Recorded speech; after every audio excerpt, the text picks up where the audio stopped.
Besides the Amazon and Carnival, perhaps no word encapsulate Brazil's image in the zeitgeist more than soy. Brazil has turned a marginal brush-filled savanna into one of the most important agricultural zones, feeding hundreds of millions. It is easier to float something than to carry it. A fact so simple it is easy to forget how profoundly it has shaped the world.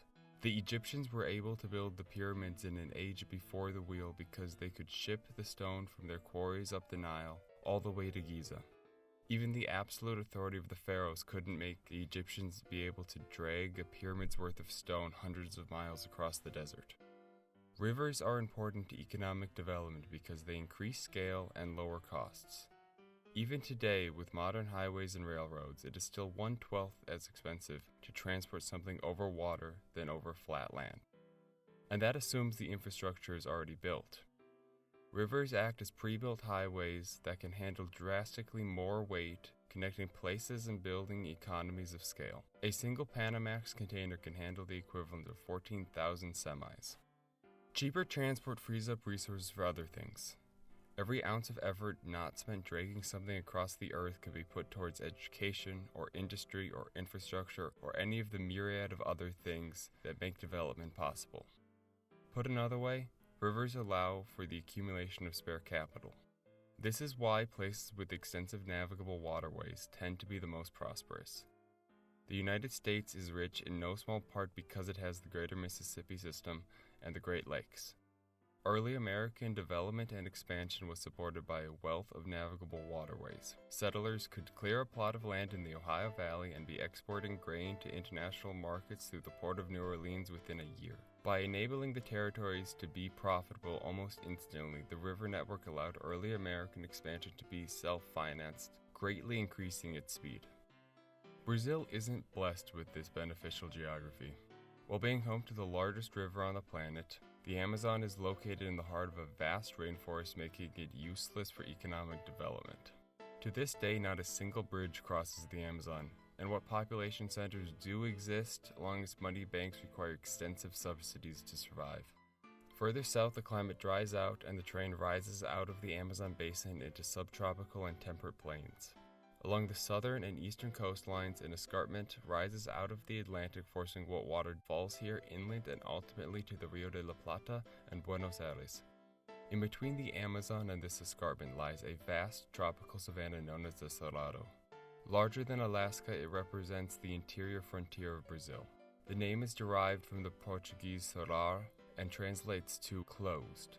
But over the last 50 years, a favorable international environment and technological progress has gradually turned the Cerrado from an agricultural non-factor to one of the largest corn and soybean producers in the world. Prior to the development of the Cerrado, most agricultural activity in Brazil occurred in the temperate southern states of Rio Grande do Sul and Paraná, which have distinct advantages over the Cerrado. The temperate climate keeps pests under control. When the temperature drops, insects and fungi die off, resetting pest populations.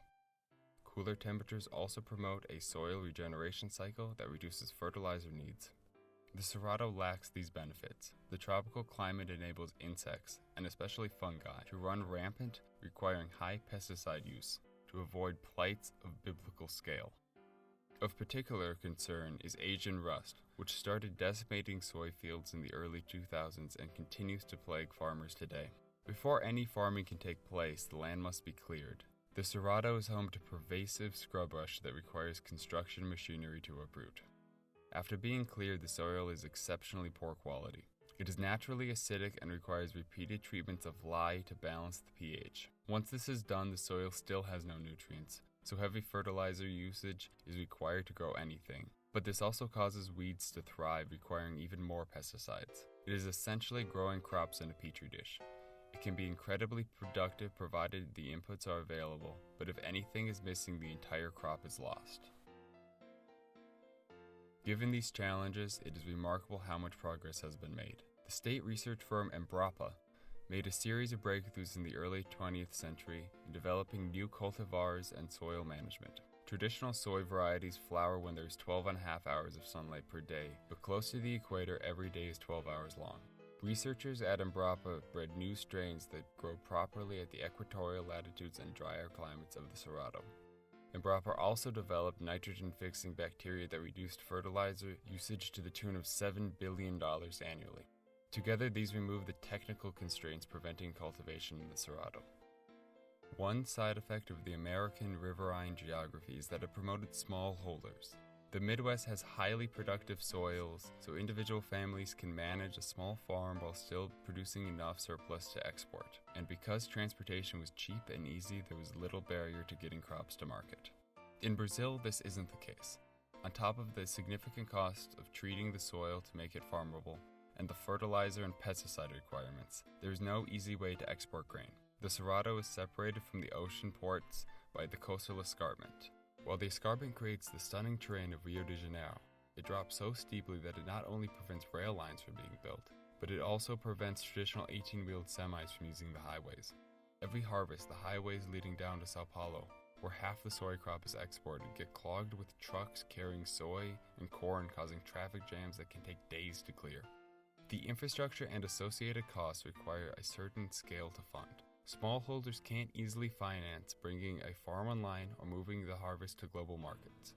Consequently, the average farm in Brazil is nearly 500 hectares, as compared to only 180 in the US. This geographic reality is a major contributor to Brazil's extreme inequality. So much capital is required to make the land economically viable that it is nearly impossible to start from scratch. So only those who enter with capital can turn a profit. This dynamic dates back to the beginnings of the Portuguese colonial endeavor, when aristocratic families from Portugal would invest the necessary capital to clear land, build infrastructure, and import slaves to work on their plantations. This hierarchy between a wealthy minority that owns the assets that make the country functional and a vast impoverished population is something that modern Brazil has yet to shake off. Brazil has never developed a large middle class, an important balancing force in politics. It is a group with enough money to oppose reactionary redistribution, but not enough that they can buy their desired policies.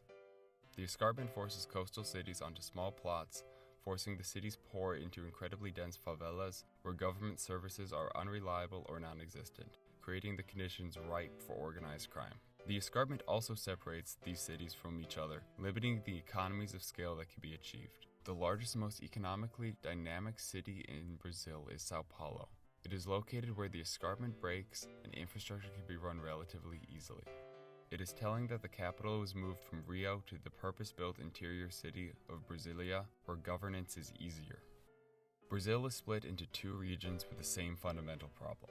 A narrow coastal plain home to disconnected cities with dense slums where it takes a huge amount of capital to link them together and consequently reach economies of scale.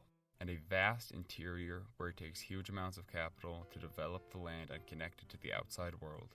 In both, the development of a robust middle class is difficult, splitting society between those with spare capital and those without, breeding a politics of oligarchic control and reactionary backlash. This system of high cost, high yield only works in an environment where capital is cheap, transportation is safe, and demand is high.